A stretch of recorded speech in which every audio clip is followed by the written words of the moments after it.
Hello and welcome back to Jo's Art History Bite Size, small, manageable podcast episodes, which sees me, Jo McLaughlin, your host and resident art historian, deep dive into a specific artwork or artist in under 10 minutes or less.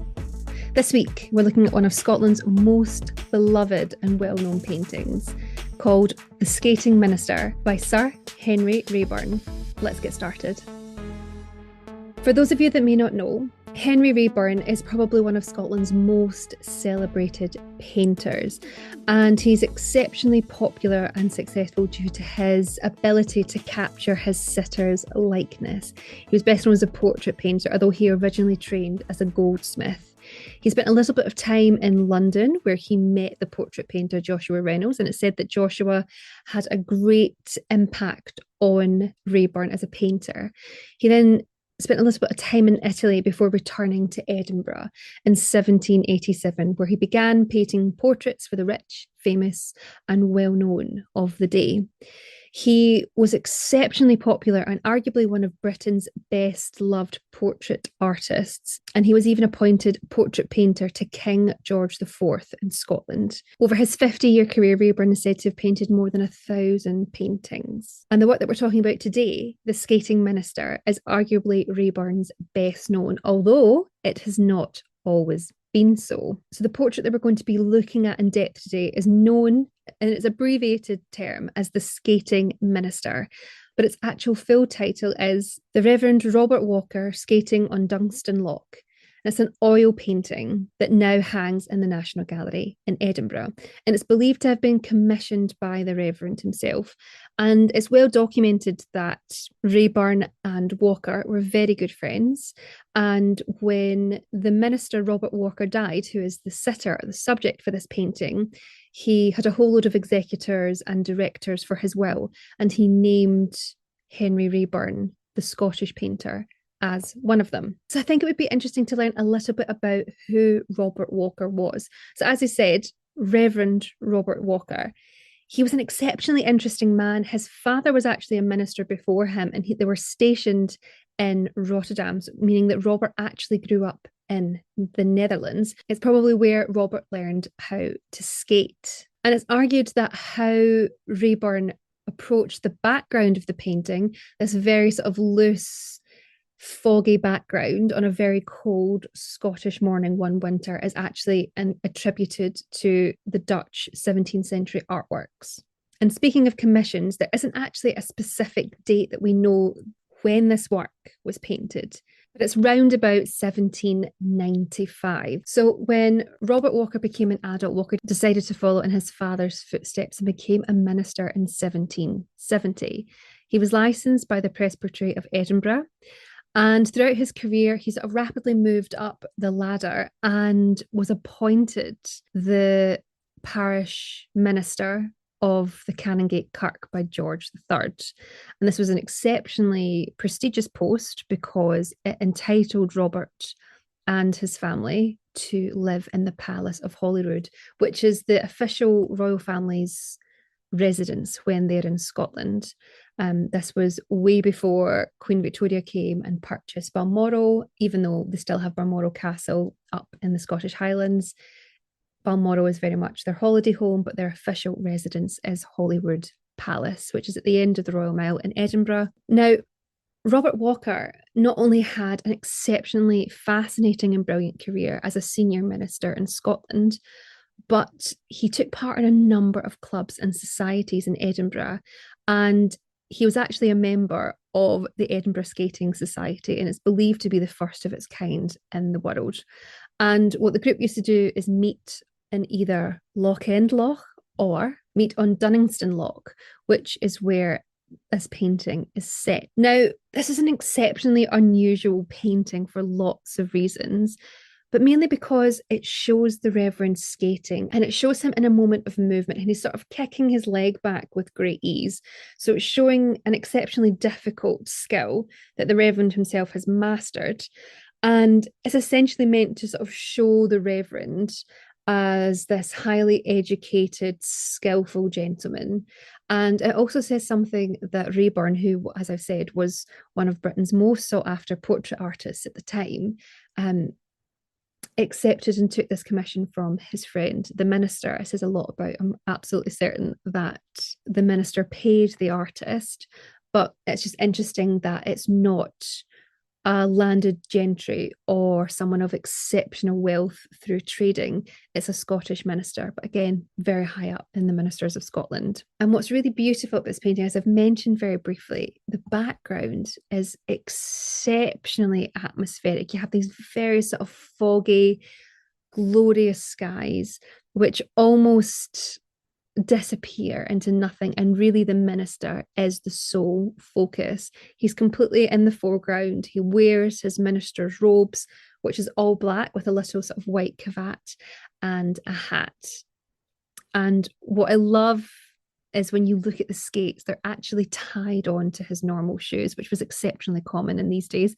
That's how skates used to be. It was the skate, and it came with leather straps, which then were strapped to your outer boots, and then you can go and skate.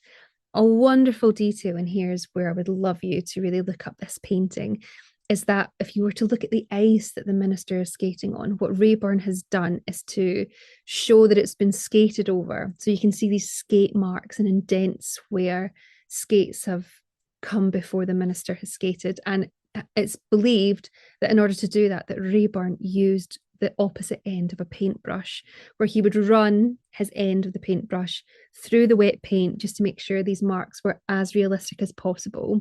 And I think it's a wonderfully hidden detail, which once you see it, you can't not see again. So the painting is one of Scotland's most iconic and recognised, and it was purchased by the National Galleries of Scotland in 1949 for about £525, which for a Raeburn was an exceptional bargain. Now, the work itself had a very quiet life to begin with, because when it was commissioned, it then passed down through the Raeburn family once he sadly passed away a few years after he sat for this painting. And it didn't come to auction until the early 1900s. There's a few records of it coming to auction in sort of 1914, where it didn't meet its reserve. So it was taken off of auction and returned to the family. And then it was sold again 10 years later, rather, for the sum of £700, which for a Raeburn, again, was an absolute bargain. And then again, it came back on to the market in 1949, when it was picked up by the National Galleries of Scotland for, as I've said, £525. So it actually diminished in value.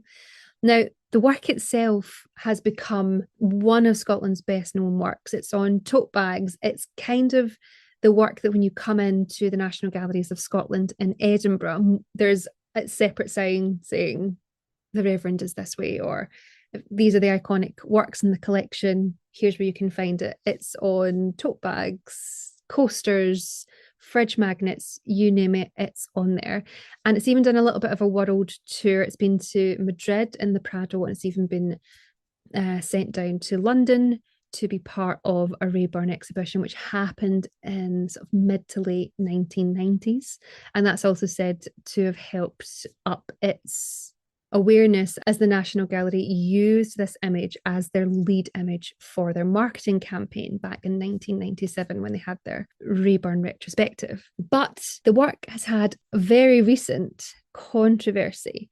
In March 2005, a curator at the Scottish National Portrait Gallery suggested that the painting might not be by Raeburn at all, and he believed it was by artist Henry Pierre Danlou. Once this information had been brought to the attention of the gallery, the label on the painting was actually altered to read, "Recent research has suggested that the painting was actually painted by Henry Pierre Danlou."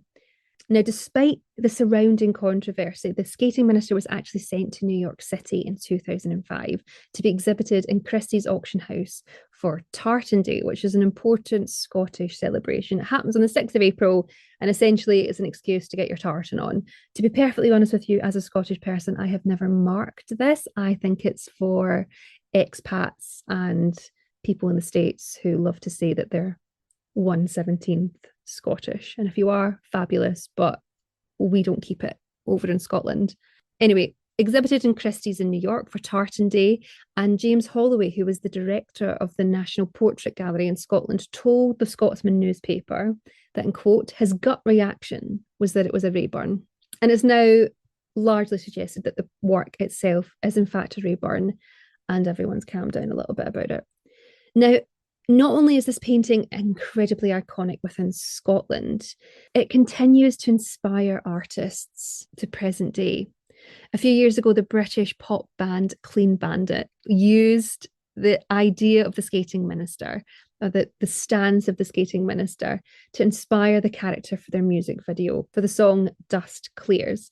And you can find that on YouTube. It's essentially just a guy dressed all in black, very much like the skating minister, and skating. More impressively, however, Bruce Springsteen himself, the rock legend, the boss, as he is known, in his February 5th, 1981 Rolling Stones cover, used the image of the skating minister as inspiration for the shoot.